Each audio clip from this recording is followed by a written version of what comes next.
ಅದು ರೋಷನ್ಸ್ ಅಂತ ಈಗ ಒಂದು ಇದು ಬಂದಿದೆ ನೆಟ್ಫ್ಲಿಕ್ಸಲ್ಲಿ. ಋತಿಕ್ ರೋಷನ್, ಅವ್ರ ಅಪ್ಪ ರಾಕೇಶ್ ರೋಷನ್, ರಾಜೇಶ್ ರೋಷನ್ ಆ್ಯಂಡ್ ಅವ್ರ ತಂದೆ. ಸೊ ಈ 4 ವ್ಯಕ್ತಿತ್ವಗಳ ಮೇಲೆ ಮಾಡಿದ್ದಾರೆ. Each episode is a documentary. So ಅದ್ರಲ್ಲಿ ನೋಡಿದಾಗ ರಾಕೇಶ್ ರೋಷನ್ ಅವರು ಇವತ್ತಿಗೆ is a big director, was an actor and ನಾವು ಪ್ರೊಡ್ಯೂಸರ್ ಅಲ್ವಾ. ಅವರು ಒಂದು ಫೇಸಲ್ಲಿ ಆ್ಯಕ್ಟರ್ ಆದಾಗ ಅಷ್ಟು ಆಪರ್ಚುನಿಟೀಸ್ ಬರ್ತಿರಲಿಲ್ಲ, ಏನೇನೋ ಪಾತ್ರಗಳು ಬರ್ತಿತ್ತು, ಆದರೂ ರನ್ನಿಂಗಲ್ಲಿ ಇರೋಕ್ಕೆ ಏನು ಮಾಡ್ತಾಯಿದ್ರಂತೆ. ಅಲ್ಲಿ ಇನ್ನೊಂದು ಡೆಡ್ ಎಂಡ್ ಅಂತ ಬಂತು ಅಂತ ಗೊತ್ತಾದ ತಕ್ಷಣ ದೆನ್ ಹಿ ಸೈಡ್ ಓಕೆ ಇದಾಗ್ತಾ ಇಲ್ಲ, ಲೆಟ್ ಮೀ ಬಿಕಮ್ ನಾನೇ ಪ್ರೊಡ್ಯೂಸ್ ಮಾಡೋಣ, ನನಗೆ ಬೇಕಾಗಿರೋ ಪಾತ್ರಗಳು ನನಗೆ ಸಿಗ್ತಾಯಿಲ್ಲ ಅಂದಮೇಲೆ ನಾನೇ ಪಾತ್ರಗಳನ್ನು ಹುಟ್ಟಾಕ್ತೀನಿ ಅಂತ ಪ್ರೊಡ್ಯೂಸರ್ ಆದ್ರಂತೆ. ಮತ್ತು ಅಲ್ಲೂ ಒಂದಷ್ಟೆಲ್ಲ ಏನೇನೋ ಆಗಿ then he said okay let me direct the kind of films that I want. So ಅಂದರೆ ನನ್ನ ಅವರ ಜರ್ನಿನಲ್ಲಿ ನಾನು ನೋಡಿದ್ದೇನೆಂದರೆ, ಕೆಲವ್ರು ಇರ್ತಾರೆ ಆಪರ್ಚುನಿಟಿ ಕಾಯಲ್ಲ, ಇದೇನೋ ಆಗ್ತಾ ಅಲ್ವಾ ನಾನೇ ಕ್ರಿಯೇಟ್ ಮಾಡ್ಕೊಳ್ಳೋಣ ಅಂತ ಇಳಿತಾರೆ. ಸೊ ಹೌ ಇಸ್ ನಮ್ಮ Sandalwood as a space, because ಅಲ್ಲೂ ತುಂಬ ಪ್ರಯತ್ನಗಳನ್ನು ತುಂಬ ಇನ್ಫ್ಯಾಕ್ಟ್ ಗುಲ್ಟು ಥರ ಪ್ರಯತ್ನಗಳು ತುಂಬ ನಡೆದಿವೆ. ಆಫ್ಟರ್ ದಟ್ ನಿಮ್ಮ ಮನೇಲೆ ನೀವೇ ಹುಟ್ಟು ಹಾಕೋತೀರಾ, ನಿಮ್ಮ ಮನೆ ನೀವೇ ಕಟ್ಕೋತೀರಾ, ಆಮೇಲೆ ಜನ ಬಂದು ನಿಲ್ತಾರೆ ಅದ್ರ ಮುಂದೆ. ಸೊ ಡ್ಯೂ ಥಿಂಕ್ ಈ route has worked you well? That is the best process I am telling.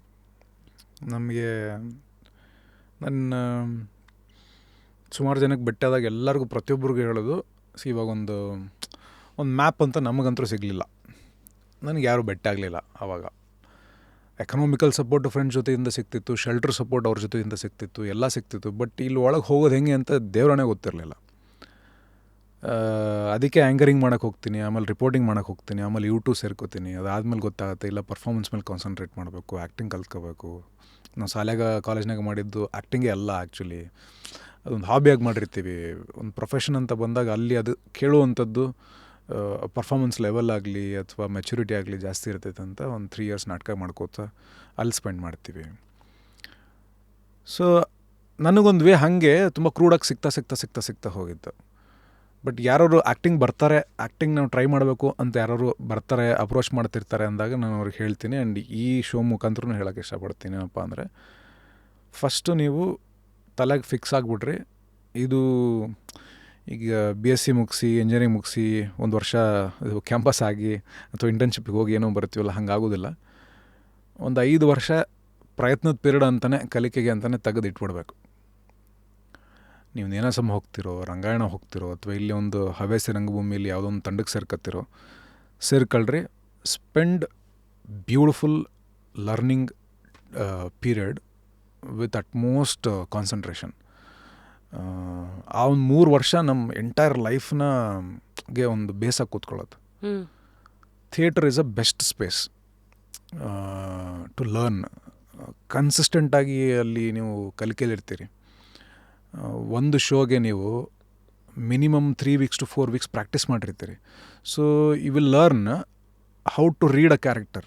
ಒಂದು ಪಾತ್ರನ ನಾನು ಹೆಂಗೆ ಓದಬೇಕು, ಹೆಂಗೆ ಅರ್ಥ ಮಾಡ್ಕೋಬೇಕು ಅನ್ನೋದನ್ನ ಕಲ್ತ್ಕೊಂಬರ್ತೀವಿ.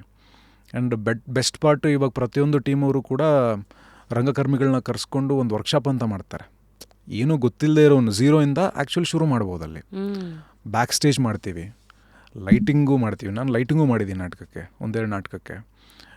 ಮೇಕಪ್ ಒಂದು ಮಾಡಿಲ್ಲ, ಪ್ರಾಪರ್ಟೀಸು, ಸೆಟ್ ಪ್ರಾಪರ್ಟೀಸು ವರ್ಕ್ ಮಾಡಿದ್ದೀವಿ. ಕೋರಸಲ್ಲಿ ಕೂತ್ಕೊಂಡು ಮ್ಯೂಸಿಕ್, ಅವ್ರ ಕೋರಸಲ್ಲಿ ಕೂತ್ಕೊಂಡು ಹಾಡಿದ್ದೀವಿ ಹಿನ್ನೆಲೆ ಸಂಗೀತಕ್ಕೆ. ಅದಷ್ಟು ನಿಮಗೆ ಆ್ಯಸ್ ಅ ಪರ್ಸನ್ ನಿಮ್ಮನ್ನು ಮೆಚೂರ್ಡ್ ಮಾಡುತ್ತೆ, ವ್ಯಕ್ತಿತ್ವನ ವಿಕಸನಗೊಳಿಸ್ತಾ ಹೋಗ್ತೈತಿ. ಸೊ ಸರ್ವೈವಿಂಗ್ ಸ್ಕಿಲ್ಸ್ ಅಂತ ಏನು ಕರಿತೀವಿ, ಅಥವಾ ಏನೋ ಒಂದು ಆದಾಗ ಫೇಸ್ ಮಾಡೋದು ಅಂತ ಏನು ಕರಿತೀವಿ, ನೀವು ಸ್ಟ್ರಾಂಗ್ ಆಗ್ತಾ ಹೋಗ್ತೀರಿ. ಒಂದು ಆ್ಯಸ್ ಅ ಪರ್ಸನ್. ಎರಡನೇದು ಆ್ಯಸ್ ಅ ಆ್ಯಕ್ಟರ್ ನಿಮ್ಮನ್ನು ನೀವು ಹುರಿಗೊಳಿಸ್ಕೋತಾ ಇರ್ತೀರಿ. There will be a difference. ಕನ್ಸಿಸ್ಟೆಂಟಾಗಿ ಒಂದಿಷ್ಟು ಒಳ್ಳೆಯ ಸಮಯನ ಥಿಯೇಟ್ರಲ್ಲಿ ಕಳೆದವನಿಗೂ, ಫ್ರೆಶ್ಶಾಗಿ ನೋಡಿ ಆಸಕ್ತಿ ಬೆಳೆಸ್ಕೊಂಡು ಓದಿ ಆಸಕ್ತಿ ಬೆಳೆಸ್ಕೊಂಬಂದವನಿಗೂ ಒಂದು ಸಣ್ಣ ಡಿಫ್ರೆನ್ಸ್ ಇದ್ದೇ ಇರುತ್ತೆ. ಐ ಡೋಂಟ್ ಸೇ ಥಿಯೇಟ್ರ್ ಹೋಗಿ ಬರದೇ ಇರೋರು ಚೆನ್ನಾಗಿ ಅಭಿನಯ ಮಾಡೋಕ್ಕಾಗಲ್ಲ ಅಂತಲ್ಲ. ನಾನು ಹೇಳ್ತಿರೋ this is the best way. ನೀವು ಹಂಗೆ ಬಂದ್ರಪ್ಪ ಅಂದರೆ, ನೀವು ಒಂದು 10 ಆಡಿಷನ್ ಕೊಡ್ತೀರಾ ಅಂದರೆ ಆ 10ರಲ್ಲಿ ಅಟ್ಲೀಸ್ಟ್ 2-3 ಜನ ನಿಮ್ಮ ಪಕ್ಕ ನಿಮ್ಮನ್ನು ಕರೀತಾರೆ, ಚೆನ್ನಾಗಿ ಮಾಡ್ತಾನಲ್ವ ಇವನು ಅಂತ. ನಮಗೆಲ್ಲ ಐಡೆಂಟಿಟಿ ಹುಟ್ಕೊಂಡಿದ್ದೆ ಹಾಗೆ. ನಾವು ಹಿಂದೆ ಫೋಟೋ ಒಂದು ಇಷ್ಟು ಪ್ರಿಂಟ್ ಹಾಕ್ಸ್ತಿದ್ವಿ, ಸ್ಟುಡಿಯೋ ಹುಡ್ಕೊಂಡು ಹೋಗ್ತಿದ್ವಿ. ಯಾವ ಸ್ಟುಡಿಯೋದಾಗ ಪ್ರತಿ ಕಾಪಿಗೆ ಕಮ್ಮಿ ರೊಕ್ಕ ತೊಗೋತಾನೋ ಆ ಸ್ಟುಡಿಯೋದಾಗ ಹೋಗ್ತಿದ್ವಿ. ಆಮೇಲೆ ಅವ್ನು ಕೇಳ್ತಿದ್ವಿ, ನಾನು ಒಬ್ಬನೇ ಬರೋಂಗಿಲ್ಲ, ನಾನು ಒಂದು 5-6 ಜನ ಫ್ರೆಂಡ್ಸ್ ಬರ್ತಾರೆ, 50 ಫೋಟೋ ಪ್ರಿಂಟ್ ಹಾಕ್ಸ್ತೀವಿ ನಾವು, ನೀವು ಅಷ್ಟು ಕಮ್ಮಿ ರೊಕ್ಕ ತೊಗೋತೀರಂದ್ರೆ ನಾವು ನಿಮ್ಮ ಕಡೆ ಬರ್ತೀವಿ ಅಂತ. ಅದರಲ್ಲಿ 2 ಥರ ಬರ್ತಿತ್ತು, ಸಾಫ್ಟ್ ಪ್ರಿಂಟು, ಮ್ಯಾಟ್ ಫಿನಿಶಿಂಗ್ ಅಂತ ಅಂದ್ಕೊಂಡು. ಸೊ ಯಾವ ಚಲೋ ಪಿಕ್ಚರ್ ಇರ್ತಾವೆ ಫಿಲ್ಟರ್ ಮಾಡಿ ಅದನ್ನು ಮ್ಯಾಟ್ ಫಿನಿಶಿಂಗ್ ಒಂದು ಮಾಡೋದು. Mat looks better. ಹಾಂ, ಸೊ ಅದ್ರ ಹಿಂದಗಡೆ ಬರೆಯೋದು, ನಾನು ರಂಗಭೂಮಿ ಕಲಾವಿದ, ಈ ನಾಟಕ ಮಾಡಿದ್ದೀನಿ, ಇಷ್ಟು ದಿವಸ ರಂಗಭೂಮಿಲಿದ್ದೀನಿ, ದಯವಿಟ್ಟು ನನಗೊಂದು ಅವಕಾಶ ಕೊಡಿ ಅಂತ ಅಂದ್ಕೊಂಡು ಏಜು ಹೈಟು ಅದೆಲ್ಲ ಬರೆದ್ಬಿಟ್ಟು ಹಿಂಗೆ ಹಚ್ಕೊಂಡು ಹೋಗ್ತಿದ್ವಿ. ಆ್ಯಕ್ಚುಲಿ ವರ್ಕ್ ಆಗೋದು, ಕನ್ಸಿಡರ್ ಮಾಡೋರು ಅವರು, ಥಿಯೇಟ್ರಿಂದ ಬಂದವರ ನೀವು, ಹಾಂ ಬನ್ನಿ ಅಂತ. ಇದೆಲ್ಲ ನೀವು ಹೇಳೋದು ಸಿನಿಮಾ ಫೇಸ್ಗೆ. ಹಾಂ, ಹುಡುಕಾಡುವಂಥ ಸಮಯದಲ್ಲಿ. So best thing, spend good time in theatre. ನೀವು ಅಲ್ಲಿ ಓದೋಕ್ಕೆ ಸಮಯ ಸಿಗ್ತೈತಿ, ಕಲಿಯೋಕ್ಕೆ ಸಮಯ ಸಿಗ್ತೈತಿ, ಬೇರೆಯವ್ರ ಜೊತೆಗೆ ಬರೆಯೋಕ್ಕೆ ಸಮಯ ಸಿಗ್ತೈತಿ. ಸೊ ಅದೆಲ್ಲವೂ ಆಗಿ ನೀವು ಗಟ್ಟಿ ಆಗ್ತೀರಾ as a person, as an actor. Then start searching for characters. So and on the way ನಿಮಗೆ ಒಂದು ತಂಡನ ಆಗ್ಬಿಡುತ್ತೆ, ಅಂದರೆ ನಿಮ್ದೊಂದು ಟೀಮ್ ಕ್ರಿಯೇಟ್ ಆಗ್ಬಿಡುತ್ತೆ. ಅಲ್ಲಿ ನಿಮಗೆ ಒಳ್ಳೆ ಬರಹಗಾರ ಸಿಗ್ತಾರೆ, ಇನ್ನೊಬ್ಬ ಯಾರೋ ಡೈರೆಕ್ಷನ್ ಮಾಡಬೇಕು ಅಂತ ಅನ್ಕೋತಿರ್ತಾನೆ.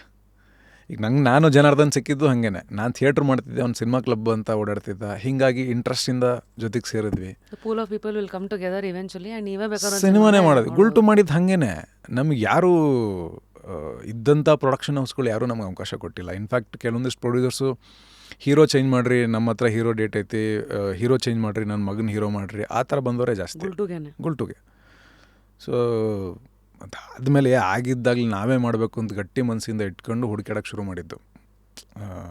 ಆವಾಗ 2 ನಿರ್ಮಾಪಕರು ಸಿಕ್ಕು ಸಿನಿಮಾ ಆಗುತ್ತೆ.